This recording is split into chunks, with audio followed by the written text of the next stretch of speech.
नीचे class 10th गोधूली भाग 2 के अध्यायों पर आधारित सब्जेक्टिव क्वेश्चंस और उनके उत्तर दिए गए हैं। ये परीक्षा की तैयारी के लिए उपयोगी हैं। 1. प्रश्न, लेखक ने जाति प्रथा और श्रम विभाजन को किस प्रकार जोड़ा है?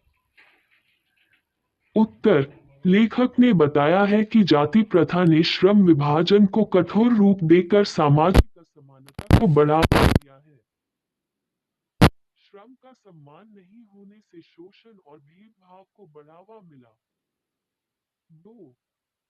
प्रश्न, विष के दांत कहानी का मुख्य संदेश क्या है? उत्तर, इस कहानी का मुख्य संदेश यह है कि जीवन में भय और असुरक्षा को समाप्त करना आवश्यक है। सच्चाई और विश्वास के साथ जिया गया जीवन ही सार्थक है। 3. प्रश्न, लेखक ने भारत से क्या सीखने पर बल दिया है? उत्तर, लेखक ने भारत की सहिष्णुता, सांस्कृतिक विविधता और आध्यात्मिकता के महत्व को समझने पर बल दिया है। उन्होंने भारतीय सभ्यता की विशिष्टता को अपनाने की प्रेरणा दी है। 4. प्रश्न, नाखून क्यों बढ़ते हैं? पाठ में लेखक ने क्या व्यंग्य किया है?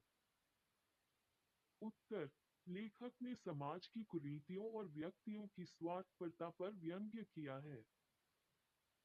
उन्होंने ये दिखाया है कि लोग अपने स्वार्थ के लिए दूसरों का उपयोग करते हैं।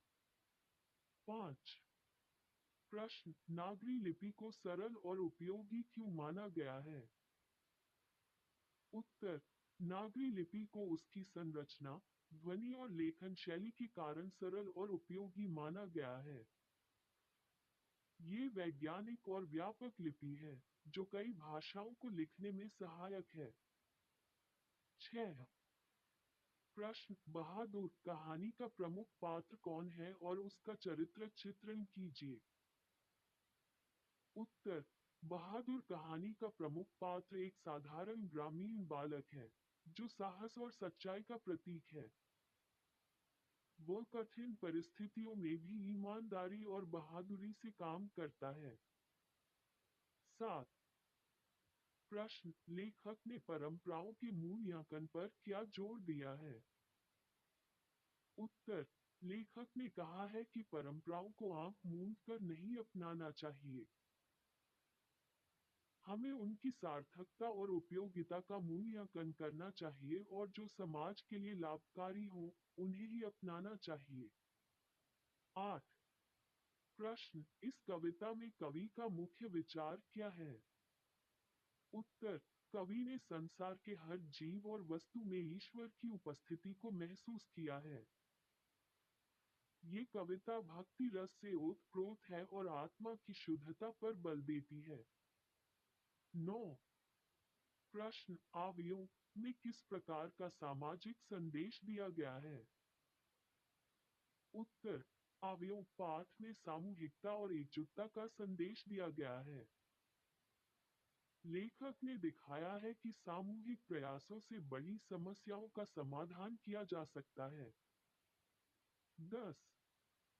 प्रश्न, मछली कविता में मछली को किसका प्रतीक माना गया है? उत्तर, मछली को इस कविता में स्वतंत्रता और जीवन के संघर्ष का प्रतीक माना गया है। कवि ने मछली के माध्यम से जीवन की गहराइयों को समझने की प्रेरणा दी है।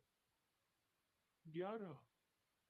प्रश्न, नौबत खाने में इबादत पाठ का मुख्य विचार क्या है?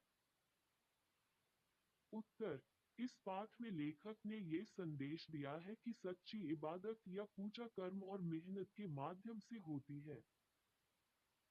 दिखावे और आडंबर से दूर रहकर सच्चे दिल से किया गया काम ही सच्ची इबादत है। 12. प्रश्न, शिक्षा और संस्कृति के बीच क्या संबंध है? उत्तर, शिक्षा और संस्कृति का घनिष्ठ संबंध है। शिक्षा संस्कृति का आधार है और संस्कृति शिक्षा को नैतिकता और मूल्यों का ज्ञान प्रदान करती है। दोनों मिलकर व्यक्ति और समाज का विकास करती हैं।